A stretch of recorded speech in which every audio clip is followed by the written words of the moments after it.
श्री हरिवंश। जब भी हम अपने नाम जाप को बढ़ाना चाहते हैं ना, वो बढ़ता तो है नहीं, उल्टा वो और कम हो जाता है। हम सोचते हैं कि आज से हम रोज़ 11 माला करेंगे, 12 माला करेंगे, 20 करेंगे, 8 करेंगे, 5 करेंगे, लेकिन 2-3 दिन तक तो ठीक चलता है। उसके बाद में हमें नाम जाप में खूब सारा तो आलस आता है, मन नहीं करता है। हम सोचते हैं कि कल करेंगे। आखिर ऐसा होता क्यों है?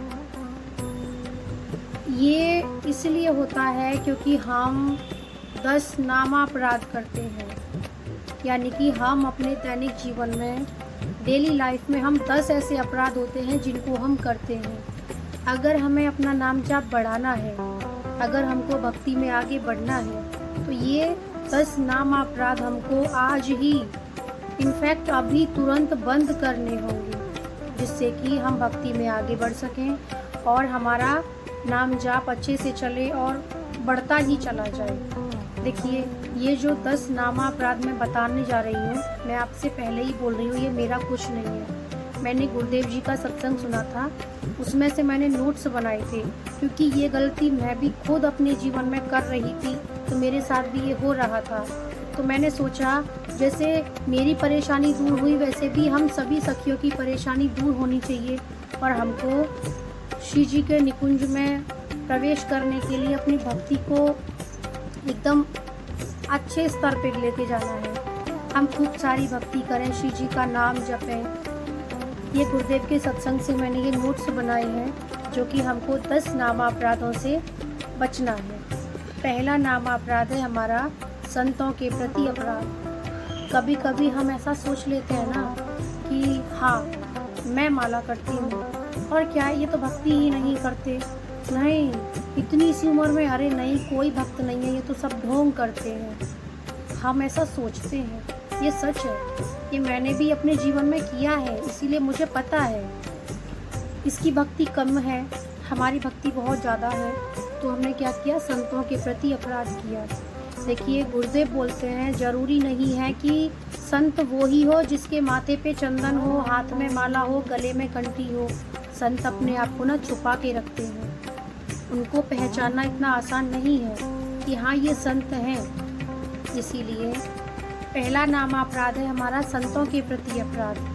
हमको ये कतई नहीं सोचना चाहिए, कभी नहीं सोचना है कि ये छोटे हैं, हम भक्ति में बड़े हैं, हम ज़्यादा करते हैं, ये कम करते हैं।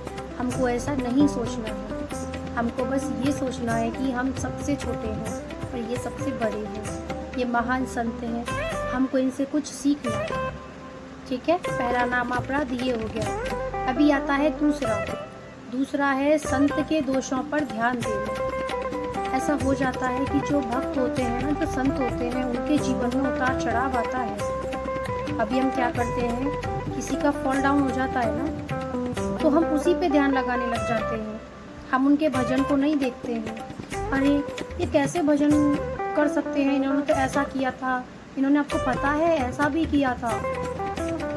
उससे हमारा भजन रुक जाएगा, क्योंकि हमने उनके प्रति अपराध किया है, और जब तक वो हमें क्षमा नहीं कर देंगे, तब तक हम अपने भजन को आगे नहीं बढ़ा सकते हैं। इसीलिए गुरुदेव बोलते हैं, किसी में भी दोष दर्शन नहीं करना है, किसी में भी, चाहे कोई कितना भी दोषी क्यों ना हो। हमें सिर्फ अपने में दोष ढूंढने हैं और दूसरे में गुण ढूंढने हैं। एक चीज़ और है, अब इसका बचाव कैसे होगा?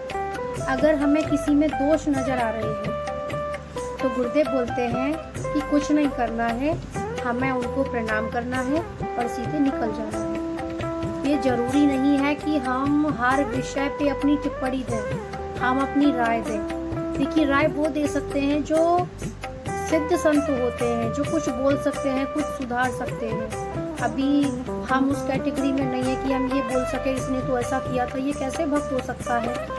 तो गुरुदेव ने यही बताया है कि हमको जन जन के हृदय में श्री जी को विराजमान देखना है। जो जिनके प्रति हम दोष भी देख रहे हैं ना, उनमें भी श्री जी विराजमान है। यही सोच के उनको नमस्कार करके हमको आगे बढ़ जाना है, उनका हमें दोष दर्शन नहीं करना है। तीसरा है गुरु का अपमान करना। अभी जब हम दीक्षा ले लेते हैं ना, या गुरुजी का हम सत्संग सुन लेते हैं, तो हम क्या करते हैं, सत्संग सुनने के बाद भी हम भक्ति में आगे नहीं बढ़ना चाहते। सुन लिया, ठीक है, गुरुजी ने बोला है, गुरुदेव ने बोला है हमको इतनी माला करनी है, इतना ये पढ़ना है, ये हमारी दिनचर्या है, हम नहीं करेंगे। वो है नामापराध। उसके कारण हम अपने भजन में आगे नहीं बढ़ सकते हैं। चौथा है शास्त्र का अपमान। भगवान तथा शास्त्र समान है। ऐसा नहीं है कि हम शास्त्र नहीं पढ़ेंगे, हमने तो बस इतना माला कर लिया, नहीं। जो हमारे गुरुदेव हमको आज्ञा देते हैं जो शास्त्र पढ़ने की, वो हमको पढ़ने ही होते हैं, शास्त्र भी पढ़ना है। चौथा है हमारा नाम में अर्थवाद। हम कितनी ही नाम की महिमा क्यों ना सुन लें, फिर भी हम सोचेंगे कि बस इतनी ही महिमा है, अरे और बोलना चाहिए था। ऐसा नहीं है। देखिए, नाम की इतनी महिमा है, गुरुदेव बोलते हैं कि नाम की इतनी महिमा है कि उसको कोई नहीं बोल सकता, पूरा कोई नहीं कर सकता उसको, इतनी महिमा है। इसीलिए नाम में अर्थवाद ना निकालें। हमने नाम की महिमा सुनी है, अभी हमको नाम जाप अपना शुरू कर देना है।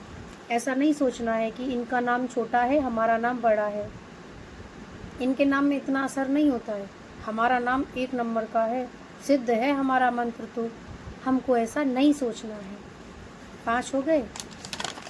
अभी है छठवां, नाम के बल पर पाप करना। अक्सर ऐसा होता है ना कि मैं ये पाप कर लेता हूँ, इतने नाम कर लूँगा। गुरुदेव बोलते हैं ऐसा नहीं करना है। नाम भगवान हमारे जीवन में कब आते हैं, हमको कब तारते हैं, कब उद्धार करते हैं, जब हम नाम के बल पर अपराध करना बंद कर दें, तब नाम हमारे जीवन में आएगा, हमको आगे बढ़ाएगा। ऐसा हमको नहीं करना है कि हम ये अपराध कर लेते हैं, इसके बदले इतनी मालाएं हम कर लेंगे, ये हमको नहीं करना है। 7 है धर्म, व्रत, यज्ञादि के साथ नाम की तुलना करना। ऐसा होता है ना कि हम यमुना जी में स्नान करके आए हैं, गंगा जी में स्नान करके आए हैं, हमने तीर्थों का खूब सारा स्नान किया है, और आके बोलते हैं तुम्हारे हाथ में तो केवल माला है, हमने इतना व्रत किया है, इतने स्नान किए हैं, इतने तीर्थों में गए हैं। गुरुदेव ने बोला है नाम से बड़ा कुछ नहीं है, नाम सबसे श्रेष्ठ है, उसकी तुलना नहीं करनी है। हम वहाँ गए थे, तुम केवल नाम करते रह गए, ऐसा नहीं करना है। हमको नाम की तुलना किसी के साथ में नहीं करनी है। 8वां है जो भगवान में विश्वास न करता हो, जो भक्ति में न आता हो, उसको हम नाम का प्रचार करते हैं, नाम का उपदेश देते हैं। गुरुदेव ने कहा था ऐसा करना भी अपराध है। हाँ, कीर्तन सुनने का अधिकारी हर कोई हो सकता है। कहीं भी कीर्तन हो रहा है, अगर वो किसी ऐसे के कान में जाता है, उन ऐसे को सुनाई देता है जो भगवत भक्त नहीं है, जो भगवान में विश्वास नहीं रखता है, तब भी नाम भगवान उनका उद्धार करेंगे। लेकिन हम पर्सनली जाके उनसे बोलें कि तुम इतनी माला किया करो, तुम ये किया करो, तो हमको ऐसा नहीं करना है। गुरुदेव ने ये बिल्कुल मना किया है।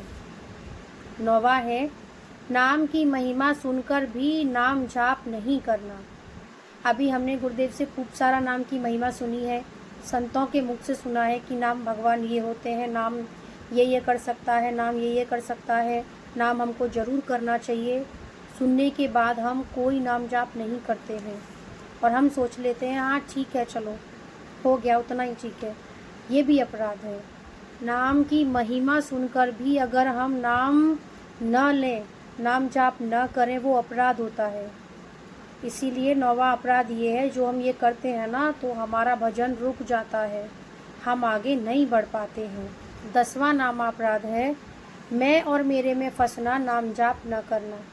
अक्सर ऐसा होता है ना कि घर में हमारे में ढेरों सारे काम पड़े होते हैं, अभी मैं ये सारे काम करके फिर नाम जाप करूँगी, अभी मैं ये कर लेती हूँ अपने लिए, उसके बाद मैं फ्री हो जाऊँगी, फिर मैं नाम जाप करूँगी। और मैं आप सभी को बता देती हूँ, ये दोष सबसे ज़्यादा मुझ में है, मुझ में है ये सबसे ज़्यादा दोष। तो ये वाली, वैसे तो सारे ही मेरे लिए हैं, पर ये पर्सनली मेरे लिए है। इसीलिए तो जो चीज़ें मुझे समझ आ रही हैं वो आपको भी समझ में आनी चाहिए, ताकि हम सभी खूब सारी भक्ति करें, हम श्री जी को प्राप्त करें। हम भक्ति के मार्ग में सभी मिलके खूब सारा भजन करें। इसीलिए हमको नाम को सबसे पहले रखना है। जो गुरुदेव ने आज्ञा दी है ना हमको, हम उसको सबसे पहले करेंगे। ये 10 नामा अपराध हैं जिनसे हमको बचना है। और ये अगर 10 नामा अपराध हम अपने जीवन में रोज़ाना जीवन में सुनना बंद कर देंगे, इनको करना बंद कर देंगे, तो हम अपने नाम जाप को बढ़ा सकते हैं। नाम भगवान में हमारी रुचि होगी, हम खूब सारी माला करेंगे, खूब सारा नाम जाप करेंगे और गुरुदेव की आज्ञा का अच्छे से पालन कर पाएंगे, श्री जी को प्राप्त कर पाएंगे। श्री हरिवंश। और एक और बात है, अगर मुझसे इसमें कोई भी भूल हुई हो, मैं आप सभी से क्षमा चाहती हूँ। श्री हरिवंश।